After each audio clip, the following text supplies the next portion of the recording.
Hello, and welcome to Smash Fiction, the podcast where we pit two or more characters against one another in a battle of strength, or wits, or burninating until you can burninate no more. This week, Prince Zuko versus Firestar. Bob, and see who would win. And see who would win.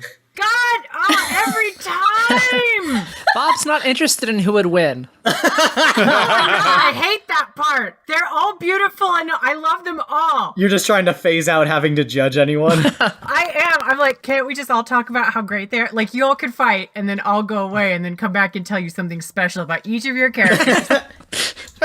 And then put a little gold star in your chart because you did so good. And see who would win. This week, Prince Zuko versus Firestar versus Roy Mustang versus Chandra Nalaar.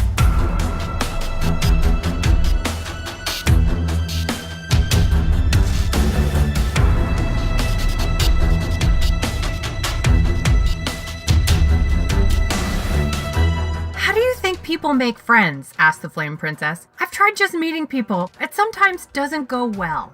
Her friend Cinnamon Bun, a large blue cinnamon bun, nods. You're strong. Sometimes that's hard for people to handle. John Harrison, a fire elemental standing guard beside her, mumbles, maybe don't scream at them or burn their stuff. The Flame Princess's eyes light up with fire. I don't like being made fun of. Why are you being such a meanie? Punctuating each question with a burst of flame. I'm not being mean. I'm serious. Look, the whole room is on fire now, John Harrison says, slowly backing away from her. Enough. Don't toy with the emotions of a fire elemental. I'm a fire elemental too, John whispers. Well, maybe I need to meet some new fire elementals, ones that won't make fun of me. I can invite a bunch of them here to my kingdom. I could make it a tournament and grant whoever wins a boon. I don't think you're supposed to bribe friends, John Harrison trails off. My father wanted to keep me locked in a lantern forever, so let's not get into how I do relationships, okay? Cinnamon Bun pats John Harrison's arm. Let her have this, man. And so, the Fire Kingdom is full of excitement as the Flame Princess's tournament of fire elementals gets underway. 4 powerful elementals have showed up, ready to do whatever it takes to defeat one another and win the boon promised by the Flame Princess. From the Fire Nation, Prince Zuko, a dark-haired teenager with a distinctive burn over his left eye. He's determined to win and ask for the Flame Princess to give him the secrets of her own firebending techniques. From the very specific Earth 616, a young woman with a yellow bodysuit and fiery red hair named Angelica Jones, also known as Firestar. She came to win this tournament to prevent anyone else from winning and using their boon for dangerous purposes. Firestar is also aware that the Flame Princess is kind of bananas and is here to keep an eye on that whole situation too. Is she bananas au flambe? Oh, you know it! Oh! From Kaladesh, the planeswalker Chandra Nalaar. She wears distinctive armor and a skirt and specialized goggles. Once she claims victory, she plans to ask for the legendary Mox Ruby, rumored to be in the possession of the Flame Princess. From the country of Amestris, Roy Mustang, a man in formal military wear with messy hair falling over his eyes. He's come to win and ask the Flame Princess to be his ally in taking down the Führer and stop military leaders that are ruining his homeland. The 4 look at one another across the battlefield. Chandra adjusts her goggles. Roy Mustang carefully rolls up his sleeves. Prince Zuko narrows his eyes. Firestar puts her hair into a ponytail. Oh, it is on! That's totally out of character.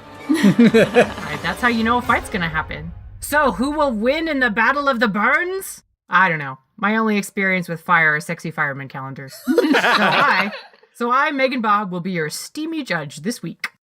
Representing Prince Zuko is Claire Mulcairn. I'm never happy. I mean, yeah. That's really beautiful. Representing Firestar is Miles Schneiderman. I know I did this last time, but I am once again registering a formal protest as to the costume in which my Marvel Comics character has apparently appeared. It is the wrong one and the least cool, and she's actually in the one from like the latter half of the New Warrior series. Thank you. That's it. Okay. I'm gonna Google that right now. You know what? I'll enter that into evidence. So your hair is not in a ponytail, right? Representing... No, it is free flowing. Okay, good. That makes Miles. it flammable. That's Yeah. gonna be, okay, fine. Is that the one where there's like black in it? Yeah, she's got like a jacket on.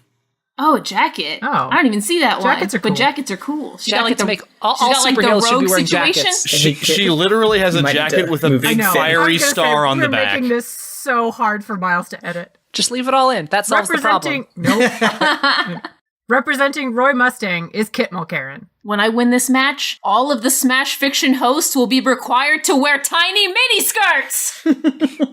And representing Chandra Nalaar is Dan Mulcairn. Immolation is the sincerest form of flattery. She has so many good that quotes. is definitely the best one, though. Like, Yeah, they're that's like, such no, a I good think Chandra better. has some great flavor text. she has great quotes, but that one has always been my favorite. In order to determine who went first, I sent the advocates back to the year 2000, to the very first episode of Survivor. Oh, no. And asked them to build a fire under reality TV conditions. Kit immediately defected to the jungle and joined a lizard colony. They know where it's warm. Miles attacked the cameraman, claiming this was all bullshit, and then went off to start a collectivist commune free of prejudicial TV editing practices. Dan and Claire stuck at it the longest, but Claire pulled out the win when she called on the dark arts by feeding the fire a mint-condition holographic Charizard clone. The fire accepted the sacrifice. The pact has been sealed. Claire is going first, followed by Dan, followed by Miles, followed by Kit. Claire, firebending in and of itself is not something to fear, but your opening arguments sure are. Where is the greatest Irish step dancer of all time from? Probably Ireland.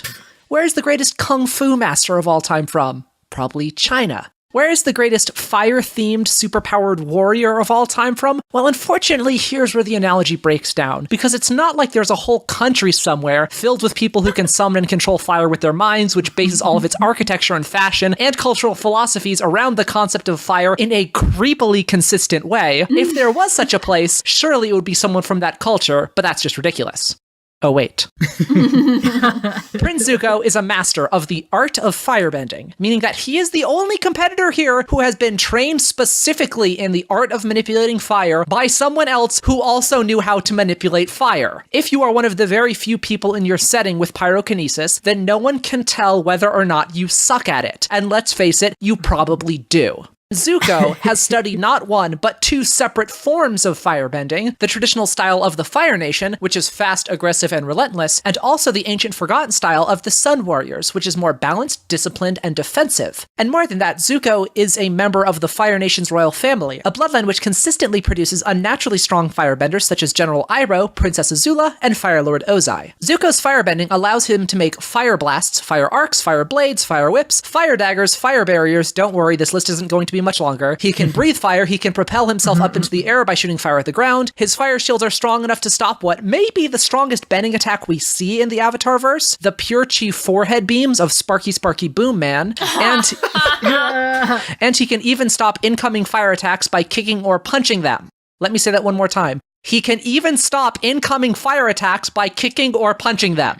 But this isn't just about who's better at controlling fire, something which by now should be pretty clear that Zuko has locked down. It's also about who's the better warrior. And this is an area where Zuko goes from being slightly ahead of the rest of the pack to leaving them completely in the dust. Zuko is a master martial artist and has many impressive fight scenes over the course of the series, often outnumbered and fighting other benders. And there's also that one time where he deflected a freaking arrow with his bare hands. But the episode I want to highlight here today is Season 1, Episode 13, The Blue Spirit. When the Avatar got captured by the Fire Nation, and Zuko, who wanted the glory of capturing Aang himself, donned a blue Oni mask and broke into a Fire Nation fortress by himself, fought his way through dozens of elite firebenders before finally freeing Aang and escaping with him. And as part of an attempt to hide his identity, he did all of this without firebending once. And this is Season 1 Zuko, before he started getting all that sweet one-on-one training from General Iroh. See Iroh vs. Splinter for more information on that. So not only can Zuko definitely beat everyone here if he calls upon his superior skills in pyrokinesis, he might just be able to do it without using his powers at all. Pretty much everybody here is reliant on their powers to a fault. They just sort of stand far away from their enemies and throw fireballs at them. Zuko fights like a demon. He will not only be throwing fire blasts at his targets, he will also be running at them and jump kicking them in the face or cutting them in half with one of his two swords. One last point, how often do the rest of you fight other people with fire powers? I'm guessing not that often. Zuko has, without question, dodged and deflected more fireballs than all of his competitors combined. Up until now, y'all have all been big fish in little ponds. But unfortunately for you, all your little ponds are about to boil and dry up. I know that in theory, some of the other competitors here have more versatile power sets than Zuko. Firestar can fly, Chandra can summon elementals, Roy Mustang can do oxygen things, I know. But it doesn't matter how many fancy tools you have in your toolbox if you don't know how to use them. Having a massive suite of secondary powers isn't going to help you win this match any more than buying an expensive piece of screenwriting software is going to help you finish that screenplay. It's about discipline and dedication to your craft, and Zuko may be churning out derivative YA novels on a typewriter, but damn it, he meets his deadlines. Yay! Who is going to win this match of fighting with fire? How about the only one here who has been trained to use their fire powers, and the only one here who has been trained to fight? I'm not going to claim that this isn't going to be difficult for Zuko. Clearly, you're all real powerful, we're all impressed. But this is a guy who has survived getting struck by lightning twice, and all he had to show for it was a scar across his chest. This is a guy who survived 3 Agni Kais, which are supposed to be duels to the death, and all he had to show for that was a scar across his face. I'm not going to claim that Zuko's not going to get some new scars in this battle, but I am going to claim that, like always, his spirit will not be broken, he will not give up, and he will be the last one standing when the ash clouds clear. That's like the angriest it's ever been. I love it. Channeling my inner Zuko. He's a very angry boy. I love it. Claire's fighting for her honor. That's what I love about him. I'm angry at myself! Don't be! Don't be! I like it. Dan, you've lit most everything on fire. Trees, rocks, even the water. And now, this podcast. Okay, so Chandra Nalaar is a planeswalker, which in the world of Magic the Gathering is basically a wizard on magical steroids. If you really want to threaten a planeswalker, it requires armies, huge amounts of sorceress power, piles of magical items, and the ability to think rapidly as the unexpected will inevitably occur, because planeswalkers have all of those things. To give you an idea of the scale that Chandra's working with, in Magic the Gathering, your average human being has 1 or 2 hit points, and inflicts about 1 or 2 damage with an attack. Dragons, for comparison, average 4 to 6 hit points and inflict about the same amount of damage. Planeswalkers have 20 hit points and can inflict a lot of damage, often to multiple targets at once, and red mages like Chandra are the unquestioned best at inflicting damage. The amount of destruction that Chandra is capable of inflicting, whether in the card game or in the storyline, is jaw-dropping. Chandra's raw power is so great that, as a prepubescent child, before she even learned how to planeswalk, she single-handedly destroyed a foundry and all the robotic guards stationed there. She fought off horned tigers the size of rhinos, and she melted a pack designed to prevent her from using her powers while it was on her and activated. Again, these were things she did as a child. From a game mechanics perspective, in the earliest version of her card, Chandra is shown being able to deal 10 damage to an opponent and all their creatures. 10 damage in Magic the Gathering is enough to instantly vaporize Leviathans, ancient Lovecraftian entities, the most powerful of demon lords, the Titan Atlas from Greek mythology, or the ancient godlike progenitor of all dragons. And she can vaporize all of them at once. And this is very much reflected in the storyline. Her fire-enhanced punches are enough to blast apart gigantic armored constructs called Gear Hulks. When she and her friends, the Planeswalker group called the Gatewatch, attack the dragon Planeswalker Nicol Bolas, Chandra's fire blasts are the only attack that actually seem to damage him. When a demon Planeswalker captures 3 of her Planeswalker friends, Chandra is the one who comes to their rescue. As the flavor text says, the demon, quote, had prepared for every eventuality except Chandra Nalaar. When Chandra and the Gatewatch had to take on 2 Eldrazi Titans, twin Lovecraftian creatures that devoured planes and warped the very laws of physics with their presence, it was Chandra who incinerated both of them. Entirely, simultaneously. How many Cthulhus have Firestar, Zuko, and Mustang killed again? She's also the only character here who can summon other creatures. She's seen summoning and commanding elementals, phoenixes, and giant panthers made out of fire. You might be able to handle Chandra when it's just her throwing fireballs at you, but can you handle that and being attacked by an entire deck worth of monsters at the same time? Because that requires a power level well beyond anything these guys are bringing to the table. But it's not just power that gives Chandra the edge here. See, she's known for being reckless, but she's also clever and creative. She used her fire to lure gigantic worm creatures called Hellions into attacking the aforementioned Cthulhus. In the story called Burn, Chandra finds herself up against Baral, a mage who specializes in counterspells. None of her magic is able to touch him, so instead, she uses her environment against him, igniting a wall of vines behind him and then forcing him into them. We see multiple times in the novel The Purifying Fire that she's ready and capable of engaging in deception, whether that's pretending that a spell failed in order to get an opponent to let their guard down, or pretending to be overwhelmed by terror and fear to draw a target in closer. She's incredibly unpredictable and difficult to anticipate. We see in The Purifying Fire that most telepaths can't even read her mind because of how erratically she thinks. If you can't figure out what she's going to do by reading her mind directly, there is no way that any of the other characters here will be able to prepare for her. Chandra is easily the most powerful combatant in this arena today, but as she's proven time and time again, she's also smart, versatile, unpredictable, fearless, and invariably deadly when underestimated. Despite the apparent chaos of her actions, she actually received training for a time from a group of fire-using monks on a remote plane of the multiverse. Claire! Once she had learned what she needed to from them, though, she left, because, as one of her pieces of flavor text says, in time, not even the fire monks could keep up with Chandra. Well, that's going to prove true here today, too. Roy Mustang, Firestar, and Zuko will find that they can't keep up with her either. Gosh, so many spicy things. You guys are like a bunch of ghost peppers. Miles, let them eat microwaves. That's so stupid. It's very good. Your Honor, I know you're not a comic book expert, so you might not yet know who Firestar is, but Thank I you. also know that like the rest of us, you're a fan of dumb as shit 80s cartoon shows, and it is a canonical fact that from 1981 to 1983, Spider-Man only had 2 amazing friends. So sad. One of them was the winner of the Smash Fiction Ice Battle, and as the judge in that battle, I can confirm that there was simply no other choice.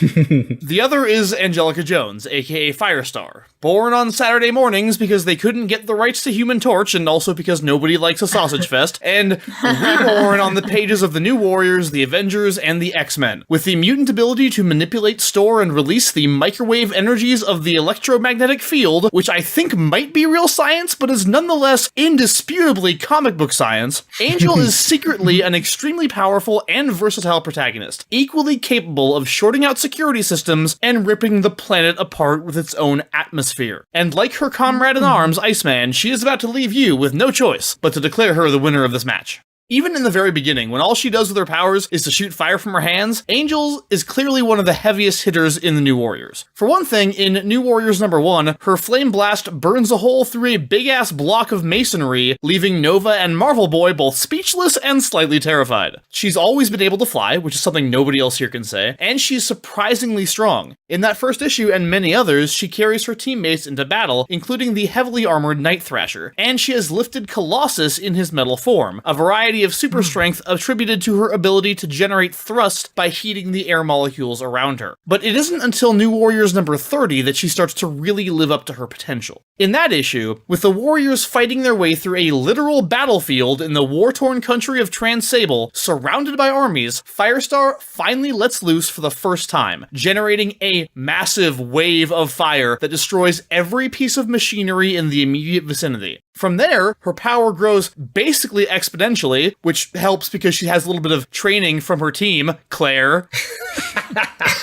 To the point that by New Warriors number 50, when the Warriors are up against the time-wielding demigod known as the Sphinx, Night Thrasher's entire plan for stopping him is to have the rest of the team get any civilians out of the immediate area so Firestar can just fucking wreck shop. Just before she unleashes the full force of her abilities on him, the Sphinx, who understands what she can do in the way that only a person who's seen all of time can understand things, asks her, quote, "How prepared are you to become the reigning power on this planet?" Firestar's response, "Why don't we just find out?" accompanied by a splash page that's just her and a shit ton of fire, and that's how you graduate to the Avengers, kids. On several occasions during her career, Angel has been directly compared to some of Marvel's other fire-themed spandex fans, and those comparisons shake out in her favor every single time. Take the company's oldest and most famous master of immolation, the Human Torch. During the New Warriors crossover storyline, Forces of Darkness, Forces of Light, Manhattan is literally drowning in the Dark Force, a wave of interdimensional negative energy being controlled by a mutant named Henrique Gallante. Using Gallante's body as a portal, the Dark Force floods over the entire city, buildings and all, enveloping Manhattan's heroes and turning them against their friends. One of these unfortunates is Johnny Storm, the Human Torch, whose powers do nothing whatsoever against the Dark Force, and who is almost immediately engulfed and turned evil by it. Firestar, on the other hand, is the ultimate weapon against Gallante, as her microwave blasts fry the black stuff so effectively that it actively flees from her. In a story that includes Spider-Man, several Avengers, and half of the Fantastic Four, Firestar is the only person who can even do damage in this fight, which she does by bathing the entire city in flame. That's how much better she is than the Human Torch. In New Warriors number 41, the team is flying through space in pursuit of Supernova, a huge, functionally invulnerable being who has absorbed the power of the entire Nova Corps, which is basically Marvel's answer to the Green Lanterns. They have a guy named Firelord with them, who is a fire-themed Herald of Galactus just like Silver Surfer. When Night Thrasher suggests they send the only person capable of hurting Supernova out into space to fight him, Firelord steps up all eager and shit. But Thrash is like, wasn't talking about you, and sends Angel out there in a spacesuit, where she proceeds to knock this guy out of space and into the surface of a nearby planet with her fire powers. She also generates enough energy during this issue to activate a space warp. That's how much better she is than Firelord. I can go on. Firewall, defeated. Firebrand, defeated. In Avengers number 15, she takes on a chaos demon named Pagan who says he could walk on the surface of the sun and still not be affected by heat. To quote Pagan upon being hit by one of Angel's fire blasts, "Ah!" She beats Ember, the son of the evil mutant Pyro, by draining his fire powers into herself in Young Allies number 4, so that might come in handy here. And in Amazing X-Men number 6, she once again lets herself go completely, this too, in her own words, make hell burn. That's not a euphemism. She was in hell, and she set it on fire. That's how much better she is than hell. Your Honor, the characters being represented by my opponents have many things going for them, but they've never stood back-to-back with Thor, Black Panther, Captain America, and Iron Man fighting for their lives and the fate of humanity against a swarming horde, thousands strong, of murderous, nearly indestructible versions of Ultron. The list of opponents she's defeated ranges from cosmic Earth elementals to cancer. I know it's totally boring to pick the Marvel character to win another elemental battle, but just like the first time, there's simply no other choice. That was nice. Thanks for making comic books accessible, Miles. No problem. Kit, I love dogs! Yeah! Mustang brings the literal heat with that old school pseudoscience, alchemy. In his country of Amestris, anyone can learn alchemy, but only a very small percentage of the population do. It's kind of like how anyone in our world can learn rocket science, but really fuck that level of math and physics. I got manga to read. Of the people who learn alchemy in Amestris, most of the best become state alchemists, dogs of the military who honed their craft into a specialized form and were given an appropriate title. Colonel Roy Mustang was given the title of the Flame Alchemist, and during the Ishval Civil War, boy howdy did he fucking earn it. Using gloves made with flint and special alchemical circles printed on the back, he does not need to draw out any circles required for his brand of alchemy. His most basic attacks involve him priming the air around something flammable by adjusting the oxygen concentration, before snapping his fingers to create a spark that then ignites the target. His attacks take literally the time it takes to snap his fingers, and he's been shown using both hands in fights when he wants to combine both precise and utterly devastating attacks. When the homunculus Envy ran at Mustang in the hopes of getting too close for him to use his flames, Roy used a pinpoint strike to burn out Envy's eyes. And when Envy transformed into his true form, a gargantuan Cronenbergian abomination, Mustang completely immolated him with no effort, killing Envy instantly and forcing the homunculus to expend a soul to regenerate before fleeing from the Colonel. It is widely acknowledged that Mustang's brand of alchemy is the most powerful, and his morbid accomplishments during the war are still spoken of in a combination of reverence and horror. In the series, you learn a lot about Roy from soldiers just sharing stories about him. The way he burns bodies to charcoal, the way he'd transmute dust in the air into highly flammable powder to increase the explosion, the way he can incinerate dozens of people in an instant. I'm sure by now you understand the potency of Mustang's alchemy, the Colonel's secret recipe, his 11 herbs and spices, if you will. But like I briefly touched on at the beginning, you don't get to be an accomplished alchemist, let alone a state alchemist, unless you bring a lot of brain and a lot of spirit to the table. When the homunculus Lust got his glove wet, he transmuted the water into flammable gas to fill the room she was in, before throwing in a lit lighter to set off the massive explosion. When Lust sliced his gloves to bits, he drew the alchemical circles on the backs of his hands in his own blood. Mustang doesn't even need his flint gloves during this match, since there will be no shortage of fire to draw from in this battle between fire users. Cause y'all might produce the fire, but Mustang can control the fuel and its flow. But the primary aspect of Colonel Roy Mustang's character throughout Full Metal Alchemist, what makes him my favorite character, is his drive. After the close call with Lust, Roy orders his subordinate Hawkeye to never stop thinking, never give up the will to live. After Lust had stabbed him through the abdomen, he seared his own wounds shut. Then he got up, found Lust, and killed her over and over and over again until she was out of regeneration. How's that for high HP, Dan? Only allowing himself to fall over from the pain and exhaustion once Lust was dead. His military training, combined with the horrors of war, combined with the undying flame of desire to remove his country's genocidal leadership, makes Mustang the one who will walk away with a boon from the Flame Princess. Oh, wait, hold on. I gotta top it off with that. You couldn't see me do the arm motion, though, unfortunately, but... I assume that's I can see it. Yeah. You can see it? Good. This is important. Wait, how can you see it? In your mind's eye. Oh, the theater of the mind. I'm sorry. I thought Miles had some sort of spy cam situation going on. I'm very jealous. He might have just overplayed his hand a bit. That is no. It's the theater of the mind, guys. Come on now. Okay. Don't ever be alone.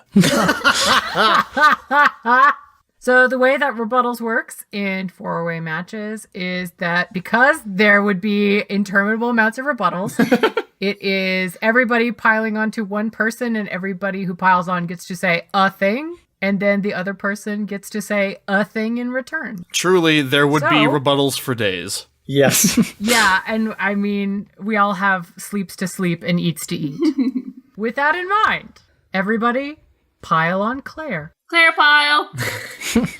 So, okay, it's impressive that he has all the training that he has and all the skill that he has. It's just a shame that, like, he doesn't really have the good decision-making skills that you would really need to be an effective warrior with this, because, like, he is the conductor on the train of bad decisions in Avatar. It's like, hey, I just captured the Avatar. Now I'm going to escape through miles of frozen tundra at the North Pole.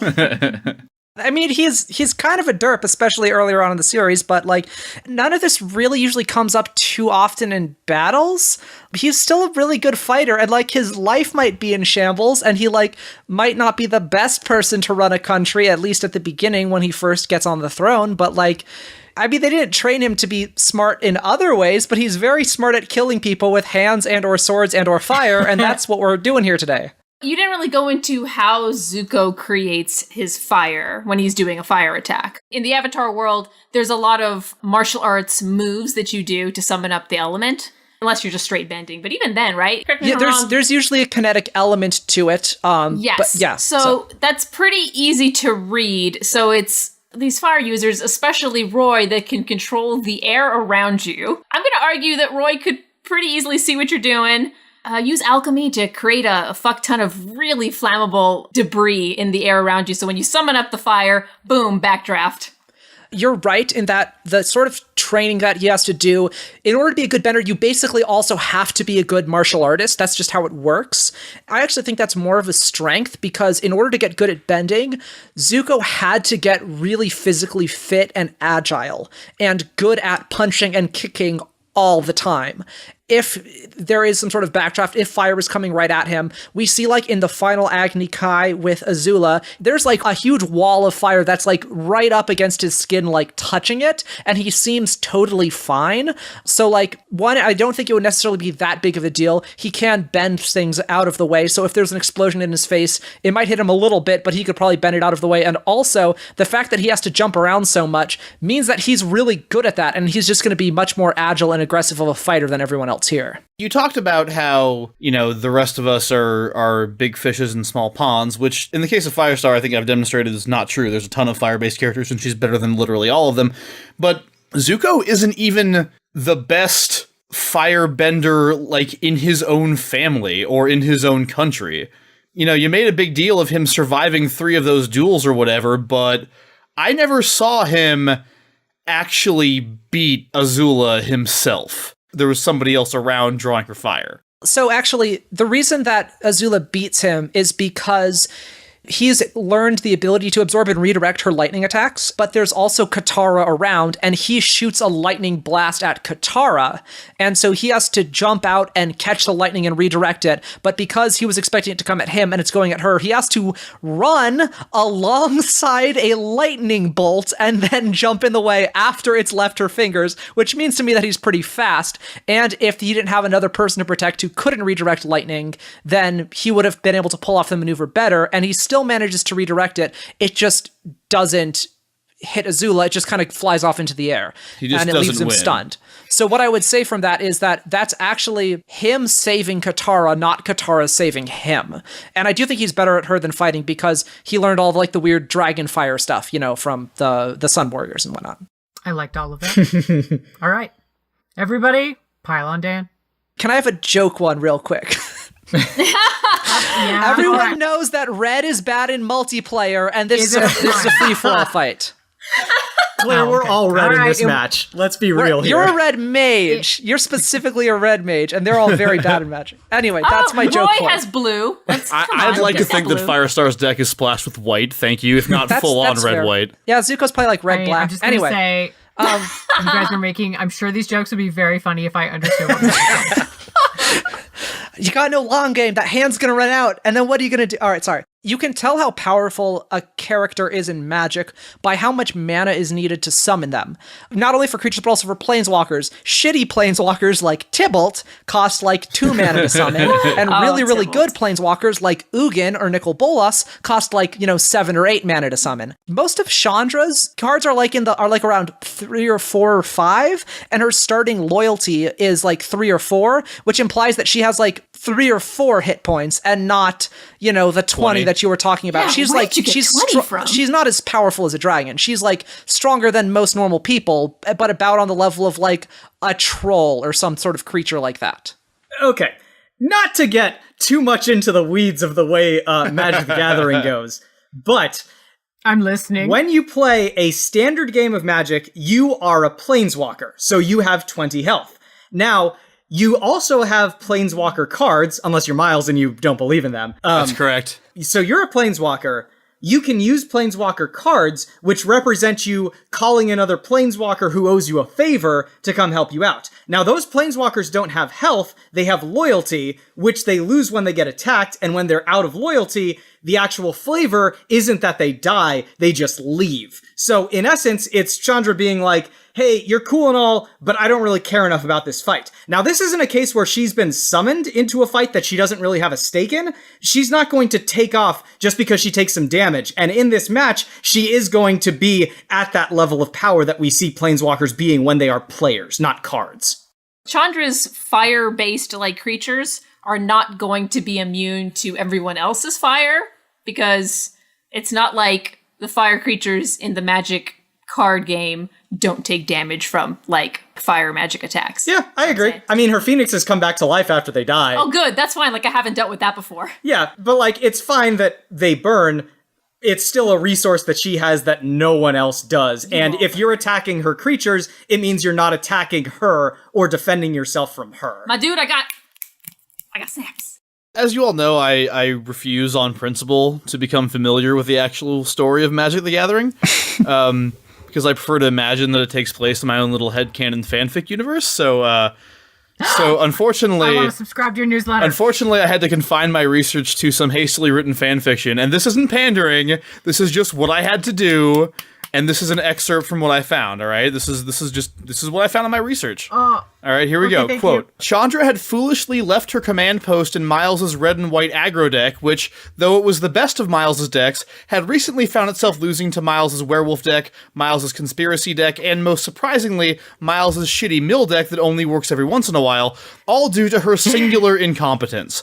As she wandered away from her defeated armies in shame, she happened to look up in time to see a flying red-haired woman descending from the skies, who was definitely not Firestar.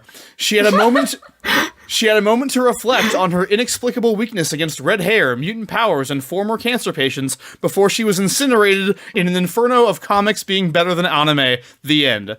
So, you know. Wow. Oh, you know what? That was a waste of a point, but I'm fucking glad. I mean, look, what are you going to say? Well, it's right there in black and white. I mean, there's lots to say, Miles. I mean, we all heard it, though. It wasn't Firestar, so I guess Firestar's not going to win that. Yep. Someone else out there is better than Chandra. Well, and no, it's just, that's this awesome. is to demonstrate that she has canonical weakness against red hair, mutant powers, and former cancer patients. Got it, Firestar got it. is all three of those I things. mean, this is all lining up. Yeah, the tarot deck is saying this is all true. Wait, yeah, Dan has to respond, though. Yes, Dan definitely does. Dan, what are you going to say in response to that burning attack? I actually just discovered an equally canonical document. This is what we've been reduced to. And it says, and I quote, "Nuh-uh." Oh my god, I read that fanfic! You are a worthy opponent, sir. Two can play at this game, my Schneiderman. God. Okay. Well, I mean, I think that's the perfect time to have everybody pile on Miles. Oh, God, yeah, here we go. Everybody's brought their own fanfic. I think Firestar's decent in the offensive game, but she's not very good in the defense game. She's not immune to her own fire, and she can't really do a lot to manipulate fire once it's out of her body. She's shown that she actually has occasionally been burned by her own attacks, or she'll make a fire and it'll get out of control or that kind of thing. So I really think that once all this fire is flying around, she's not going to be able to do a lot to defend herself against it. The whole thing about her being vulnerable to her own powers is kind of unclear at this point because comics is like an ever-growing, ever-changing organism. Last we heard, she had successfully been cured of her vulnerability to her own powers. Her own microwaves, yes, but not the fire Yeah. she generates. Right. As far as her defensive abilities goes, one other thing that I didn't get the chance to touch on that her abilities do accomplish is they disrupt psychic abilities. So, for example, like when people are under the control of the White Queen or Empath or Darkling, her microwaves can destroy their control over their powers, the powers that come from their psyche, which, to my mind, means you could probably disrupt the chi required for your firebending. So that's a defensive Firebending ability right comes there. from the breath. Ira says so. It's an ability that involves the psyche and belief in oneself. She lives in your gut, not in your head. Firestar is kind of like secondary thing besides making fire, making burns, is that she flies, but that's not gonna really help because this is a giant long distance battle. Like, everyone's gonna try and keep as much distance between each other as possible. I mean, it increases her maneuverability and gives her different angles to use her long distance attacks from. So I would say it gives her a great advantage. I'm impressed that you mentioned Amazing X-Men, which is the latest storyline she was a major player in. And I read a bunch of that in preparation for this match because, you know, I wanted to see where she was at currently. And in reading Amazing X-Men, like, Firestar was mainly the character that would fly around in the background and would shoot people with fire and they would just ignore her. And she would, like, get captured a lot, and she claimed credit for setting hell on fire even though it was on fire when she got there. And, like, Actually, it wasn't. It wasn't because Iceman had just frozen it over. well, yeah, but also Iceman was melting before then, so, you know. But anyway, in one of the later issues of Amazing X-Men, though, she fights the villain Crossbones, who, I will remind you, is an ordinary-ass mercenary. Like, the closest thing he has to a superpower is a bulletproof vest and some remarkably resilient face paint. And so Firestar starts the fight with the drop on him. Crossbones manages to land several hits on her, ignores her fire, and she has to get saved by Colossus and Pixie. Like, if you're in danger of being taken out by Crossbones, you have no place in this fight. So let me tell you why that's not applicable. Firestar's appearances in more recent comics, like the Avengers, like the X-Men, are all characterized by her being a member of a team with a very distinct style of leadership. There's a moment in the Avengers when they're doing before they do the Ultron thing where they fight one of Ultron's daughters, and Firestar is pouring all out, even though this thing is made of fucking adamantium, and she's going all out, ready to take a blast from this robot lady that will probably kill her, but she doesn't care. She just she's gonna take her out no matter what, and then somebody knocks her out of the way because they don't want her to die. The thing is that Avengers and X-Men leadership is the kind of leadership where she is going to fade into the background more, where she is going to be more careful about using her abilities, because she's not required in those circumstances to go all out, and she works best when somebody is using her as a weapon to be unleashed. That's why her earlier appearances in the New Warriors are more informative, because Night Thrasher is the only one who actually sets her loose. The only person who does that except for herself when she's on her own. Like, for example, in the Forces of Darkness, Forces of Light storyline, where everybody's like, hey, Firestar, you could probably end this whole thing right now by just fucking exploding in a Firestar, and they're like, but you probably shouldn't because, radiation and who knows if it would actually work. And she goes along with that for a while, but when finally there's no other option, she's like, fuck it, and she just does it anyway, and she wins the day with that. Same thing with Amazing X-Men number 6. Iceman is melting, Storm is gone, she's the only one there, she's being overwhelmed, and she decides to cut loose and gets the fuck out of there and kills a bunch of demons while she's doing it. So her appearances in Avengers and X-Men are less relevant because the context does not lend itself to allowing her to make the most of her abilities. The best context for her to be in terms of combat is with the New Warriors or on her own, which is what she is now. I appreciate that comics history lesson. And now, pile on Kit. Hooray! Everybody pile on Kit. Kit pile! Much like dogs. All right, I got a weird one. If you're familiar with the TV show Glee... no. Roy's walking away. I am not, I'm not either, this. but a friend of mine, Brad, who's been on the show, was telling me about this when I was trying to write my argument. There are the characters who are good at singing and dancing, and there's some that are better at dancing, and the ones who are good at singing but can't dance for shit are called a park and bark. And I think that in this match, Roy Mustang is the definition of a park and bark. He hangs back and he shoots his little fire things, but doesn't really do a lot physically. Things. Now you could blame that on the way that Full Metal Alchemist tends to be animated. What I think I'm blaming it on, though, is the fact that there's no way that alchemy is easier than firebending. You talk about all of the shit with manipulating molecules. To me, that seems like it takes up a lot of your headspace. Manipulating all that molecules and stuff, it probably requires a lot of focus. And it's so complicated. You can do so much with it. And doing this one focused thing with it, it's like using Adobe Photoshop to draw a hand turkey. It's this really complicated thing. And then you're trying to make it do a really simple thing. And I just think that it's going to eat up so much of his mental energy to do all this molecule shit that he's going to be more vulnerable to getting attacked from the side relative to someone else. 5 points to Hufflepuff for that particular symbol. I am very close to the mic right now, so you can all hear me. You know how people who are super fucking good at math and chemistry and all that STEM stuff, how they have their shit so damn memorized that they can do that in their head in a second? If you watch the anime, if you read the manga, you can see that it takes no time, especially when you're as specialized at your fucking craft, at your specific the best hand turkeys. Dude. Oh, no, I don't want everybody to get mean. I'm scared. So don't try to make it sound like to Bob that it takes a fuck ton of focus for Roy to destroy waves of people, to just in a second turn them into ash. I was not expecting Kit to defend me in this, but thank you. That Kit got fucking deadly right there, dude. I was terrified. Yeah.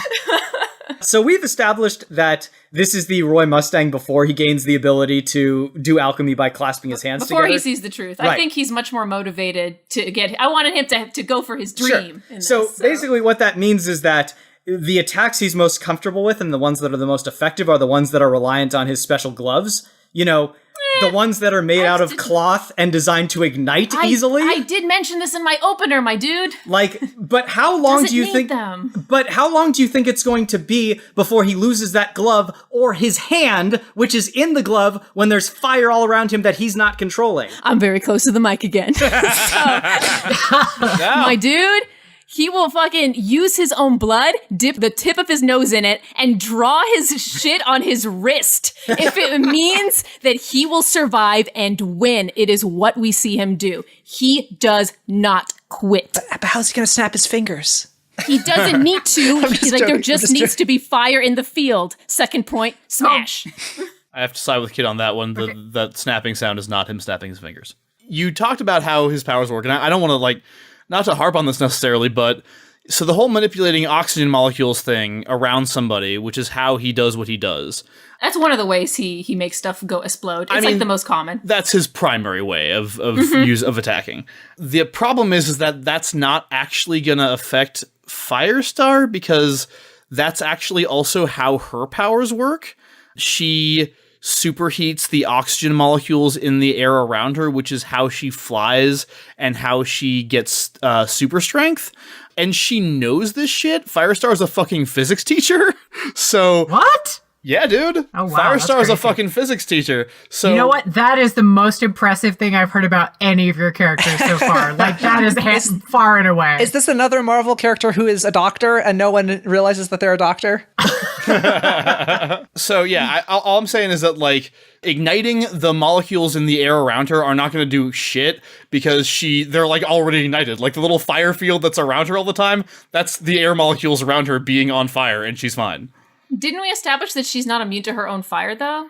Claire said that. I didn't say that. What I'm saying now she's immune to her own microwaves, but not the fire that's generated when they light things on fire. Okay, but but what I'm saying now is that she flies around with a constant thing of halo of fire around her, and her flight and her super strength only works because the molecules in the air around her are super hot. It's the same thing that he does, which she already deals with every time she uses her powers. So if you're trying to argue that he won't be able to, say, burn her eyeballs out of her head, then there are other ways to make someone explode. I did mention that he can make the dust in the air, super flammable, explosive shit. So even her just getting near that will detonate it. And since she's not immune to fire, she will basically be immolated. Well, I don't know. Right. Her fire immunity to stop. We can't. I love. You're all beautiful. You're all good. Good dogs. She might be immune to fire. She's not immune to fire.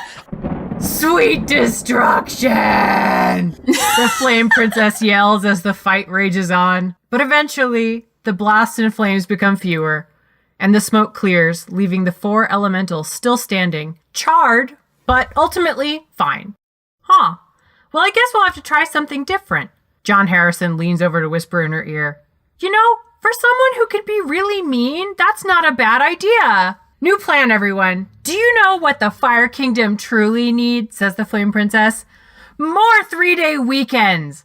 Our national calendar hardly has any holidays at all. So, advocates, in this most holidayest of times, you have been asked to reinvent a holiday from real life or from any fictional universe to fit into the Fire Kingdom calendar. What holiday are you stealing or reinventing? What will you call your holiday? How will your holiday be celebrated and what traditions are associated with it? Does your holiday have a traditional song, symbol, or mascot?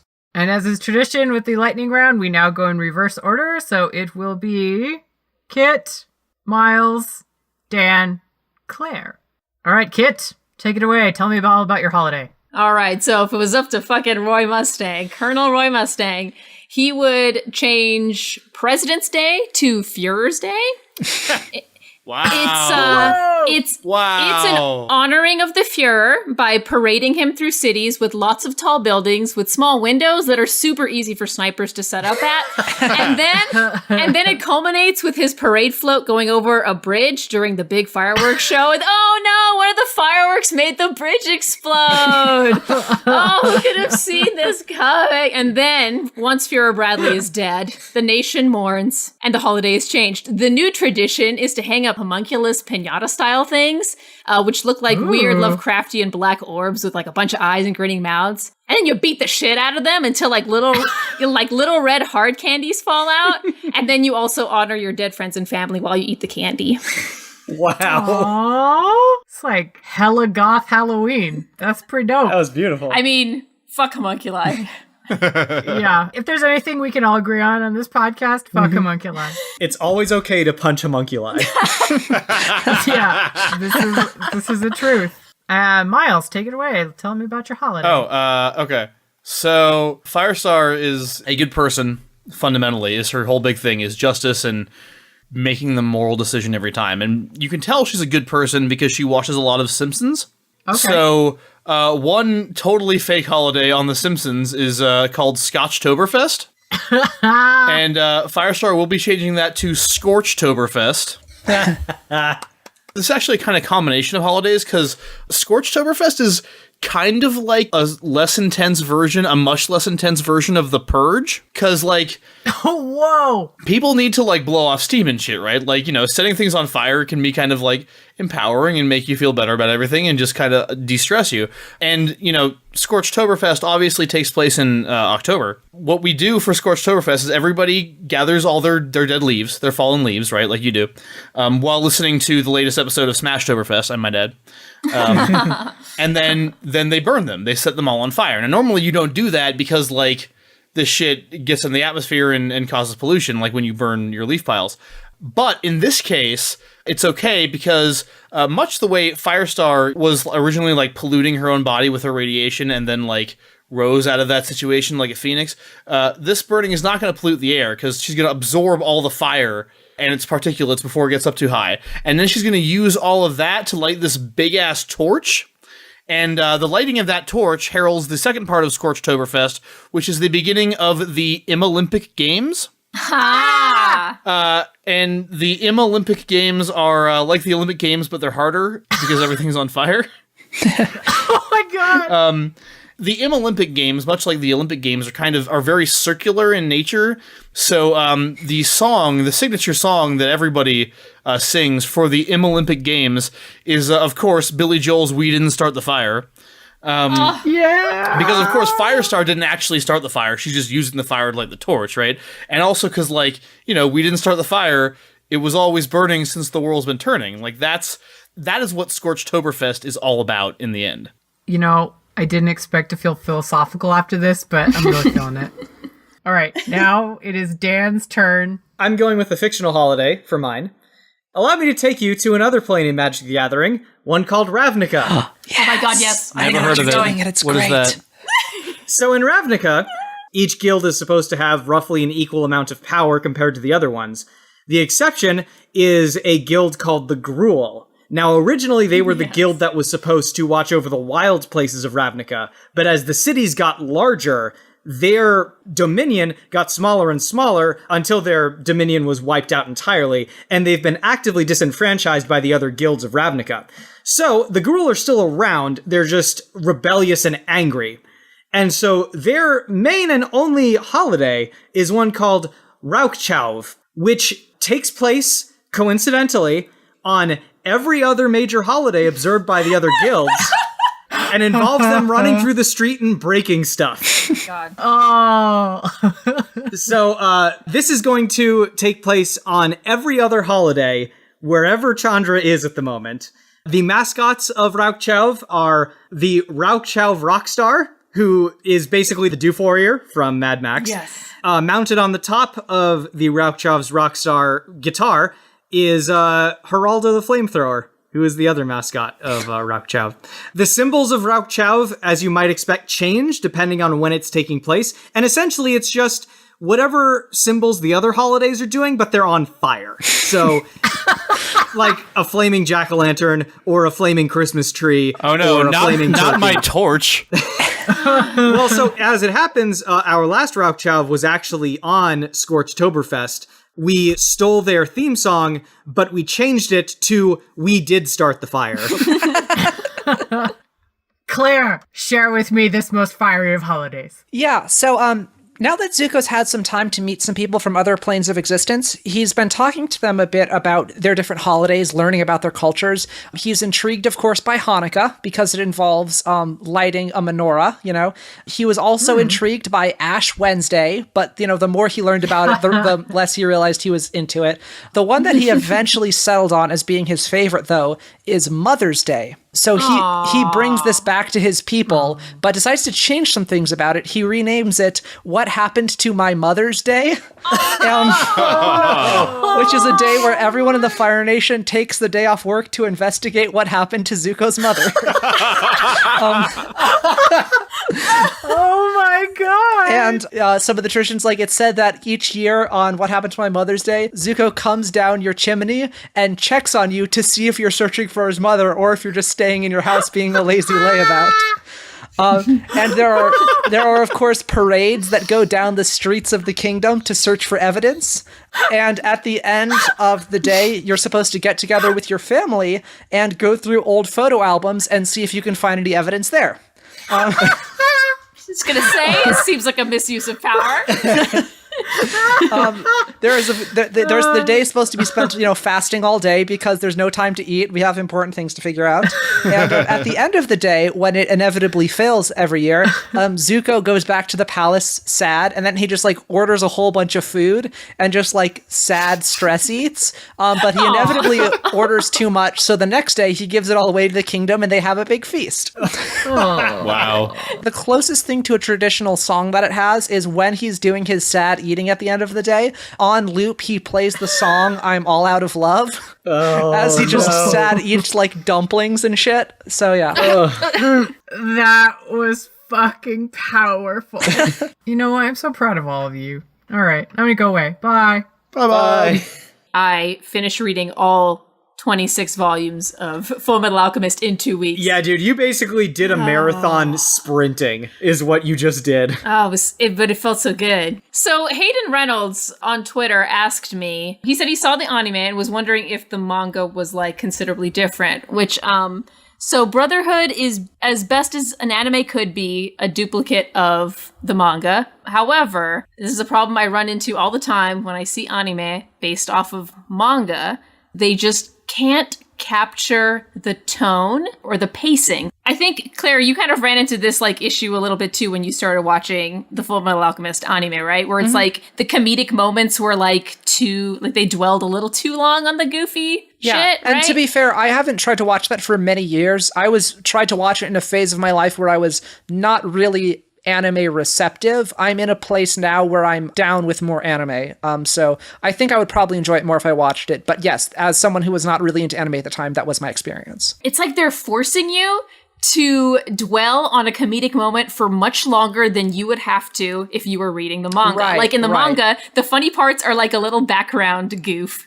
And you can dwell on it for as long as you want before you move on. Your eyes move on to the next panel. So I think that's where the anime struggles. Otherwise, it still has the amazing plot, setting, and characters. It is by far my favorite manga, and probably my second favorite anime, but it does not win first favorite because of those little pacing and tone issues. I'm impressed, Miles, that you actually mentioned in text that you kind of liked. You were interested in Full Metal Alchemist? Yeah, I was very interested in it. I didn't get to watch all of it by any stretch or read any of the manga. Manga's kind of hard for me to read, just in general. I have a hard time with it.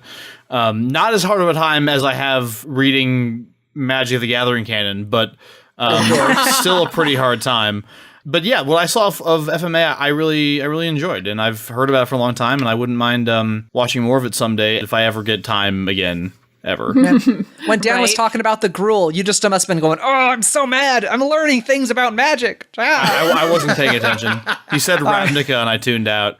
All right. Seriously, I honestly, part of the reason that my rebuttal for Dan came in the form that it did was because I found myself physically incapable of reading about magic canon. Like, my eyes literally just slid off the words. Like, I tried. And I read a lot about, like, you know, the mechanics of the game and, you know, and, like, what card she was associated with and all that. But, like, I really tried, guys. I couldn't do it. As a side note, we were talking earlier about the best Chandra quotes on cards. Oh, yeah. There was one I found that wasn't a quote of hers. It was just a quote about her that I particularly enjoyed, which is on the card Seal of Fire. after the fourth time Chandra left a place engulfed in flames, she decided to just go ahead and make it her thing. I like that one too, yeah.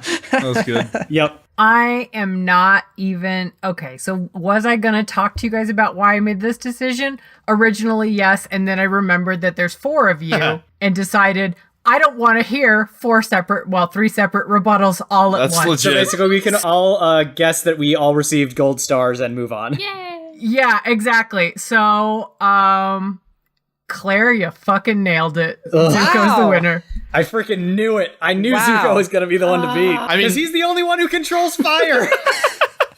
Everyone else makes fire. He's the one who controls it.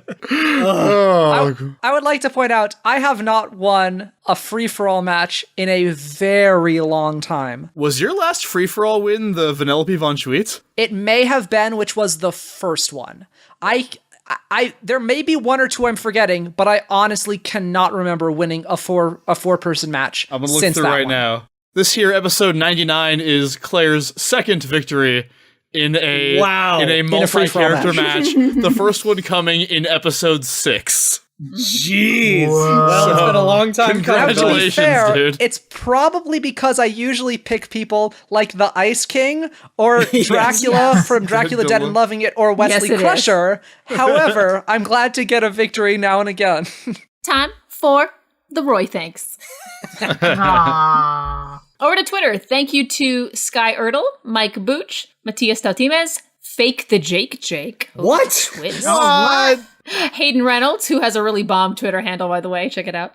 The Second Take podcast, Cosplay Fiend. My dude, I'm so sorry. These scrubs ruled against Roy Mustang. And Andrew Young. Over to Tumblr. Thank you to Jeep Ride, Sid Rabbit Blog, Pizamon, Changing Shades, and FatBlonde69. FatBlonde69! Over to Facebook. Thank you to Robert Ramsey and Jeffrey Ketchum. And we also wanted to thank John Harrison, who was our featured patron on this particular episode. Because John donated at $1 or more every month on our Patreon page, he was transformed via the magic of narration into a fire elemental. So, if you too would like to undergo a similar transformation and be baptized in the fire of our imagination, then head on over to Patreon and you can get that and a bunch of other rewards depending on what level you donate at. And we also wanted to thank a number of people who all suggested various forms of this 4-way fire battle, including Cosplay Fiend, Tyler, and Mr. Man 334, all of whom sent in various suggestions that we have amalgamated into this monstrosity of a match. Sorry you didn't get Human Torch. I'm a New Warriors fan. Thank you for listening to this episode of Smash Fiction. Next week, the 100th episode of Smash Fiction, and also the 3rd annual Cage match. Yeah! Featuring Yuri Orlov from Lord of War versus Randall Memphis Reigns from Gone in 60 Seconds versus Joe from Bangkok Dangerous versus Eddie King from Deadfall versus Speckles from G4. Yeah. Now that is a 100th episode right there.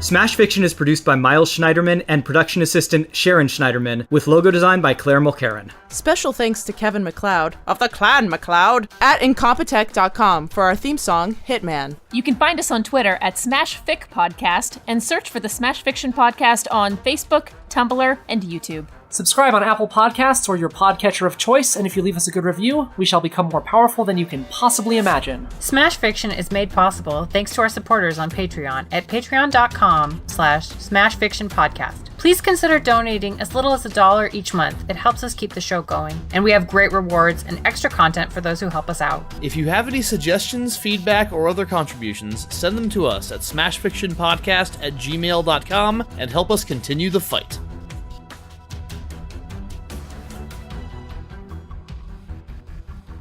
Is that joke going to make sense outside of the United States? Do people have KFC? It doesn't matter. Tweet at us. Yes, do you have right. KFC? They do. Kid, if we were really that particular about what jokes would be funny outside the States, we would be constantly second-guessing ourselves. Yes. Now, I just want to know if they have the beauty that is Yeah, KFC. they definitely have KFC outside Of course the they US. do. They have it in Japan. fantastic. It's a big thing on Christmas in Oh, Japan. you're right. It is in Japan. Okay, that's what matters. Wow, kid, you just got outshone in your Japan knowledge right there. Yeah, it's kind of That's like not I'm not actually a stupid weeaboo. That's not a great. That's not a great look for a weeaboo. No, that wasn't What Claire. the hell? If at first you don't succeed, deny you were trying at all. That's right. Exactly. There were not enough fire puns in this one. Yeah, there weren't, huh? About feeling No, the no burn Arnold and- quotes at the top. I'm not sorry that I didn't write those, but I am sad they're not in there. That's a pretty sick burn on this Claire? episode, Claire. Yeah. Okay, there it is. No, Miles bringing it home. Honestly, my biggest concern is that everybody, I think, was a little bit loud in this episode. Maybe the mics were a little hot. Oh. I Oh, could I see can that. see that. I could see that one coming, like a I child thought you were that you see on the serious. other side of the room pushing something on a shelf, and you're like, no, and then it falls off and shatters on the ground. And I couldn't get to you in like time, Frisky Miles. Dingo. I couldn't stop you. Oh my god. I'm so pun deaf that I did not realize it. I was like, oh no, I need to fix my mic. Bob, please end our misery. Can I make one little send out to the fans? Sure. Yeah. Okay, so this Sure. was our second elemental battle. I'm kind of curious. Can you guys tweet at us suggestions for other elemental battles? I'm kind of wondering what our third elemental battle should be. It'll probably be a long time from now. We're thinking maybe after we get 4 elemental battles under our belts, we'll have a elemental 4-way, something cool like Oh. that. You know, which element will rule them all? Make So sure right you now it's bring the heat with those suggestions, guys. Miles, you should lie down. I shouldn't have said anything. so. Aw. Puns are like farts. You only like them when they're your own.